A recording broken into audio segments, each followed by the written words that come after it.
Coming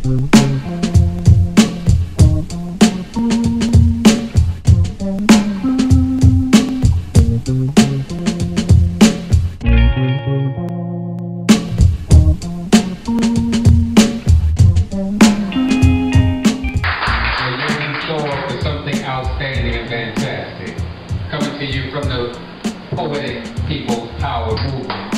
And they say truth is stranger than fiction.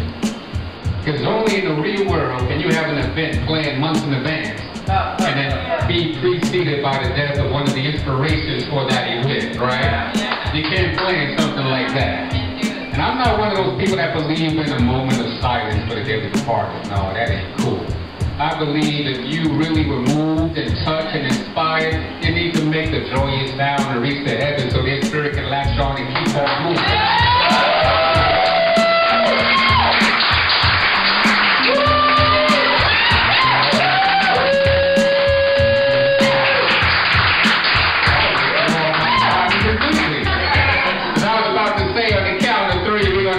Mr. Gil Scott-Heron, who is one of the inspirations, his poem for tonight, The Revolution Will Be. So on the count of three, let's make some noise. 1, 2, 3.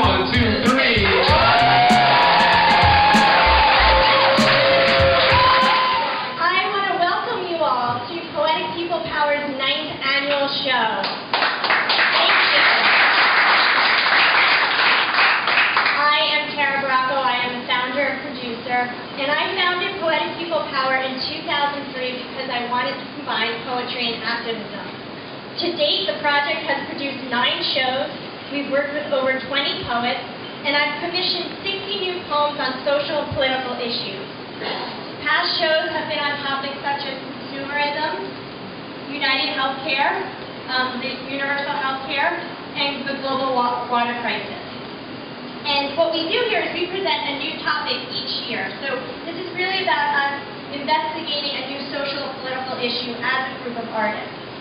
The show this year, as you know, focuses on protest and revolution. She is a media technologist as well as the author of this book, and she's been a consultant to key progressive media organizations like Alternate and Jim Hightower's Hightower Lowdown. She's been a frequent guest on CNN International, BBC Radio, and Fox News, and she's spoken at numerous conferences, including Netroots Nation, South by Southwest, and Web 2.0 Expo. She is the former creative administrator of the Bowery Poetry Club. Please welcome Deanna.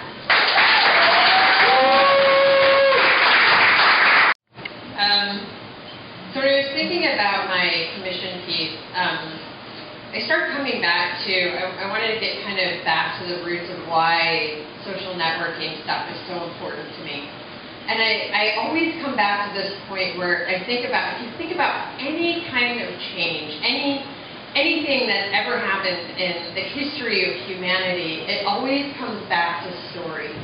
No change happens without us telling stories to one another. And what these tools give us is the unprecedented access and ability to tell our stories without some sort of gatekeeper, somebody telling us that it's not important or that it's not valid.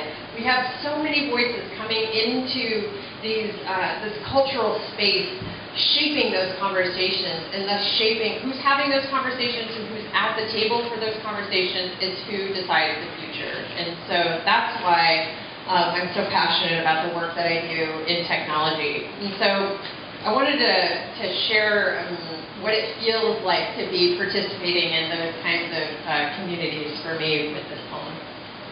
So, here we go. Take me with you. Tell me what you had for breakfast.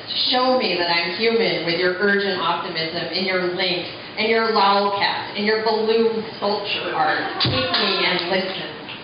Post that quote that I like, the one about the foolish, mistaken notion that we are all separate from one another. Take me. Done with isolation prescribed to me, ether penetrates these crafted culture walls. You find me and you say, you are not alone anymore. Out there, not long ago, I was screaming into nothing, broadcasting, waiting for my pheromone signal to come back. Tell me I'm not crazy after all. And now, maybe I'm addicted to this stupid blinking light, but it means that I'm holding you with me. We dig Pavlov here. I want you to blaze info flow into the grooves of my fingertips. Make me feel revolution in my bones. Stop jacking me off with your silly antics. Blind me with the light instead. Make me hurt with overload. I was alone before. Take us with you. Rig this game. Let your crafted walls fall. Make the conversation yours at long last. I see what you did there. Hear me. You have no choice, not anymore. We'll whisper into culture's new ears. We'll tell them what we had for breakfast, how it is here in these shoes, and what we will do about it. Thank you.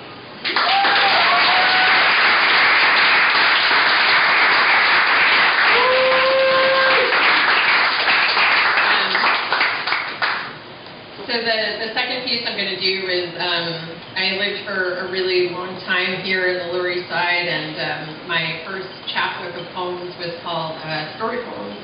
Excuse me, Story Poems for the Lower East Side, and this is a piece from that called Vignettes in Tompkins Square.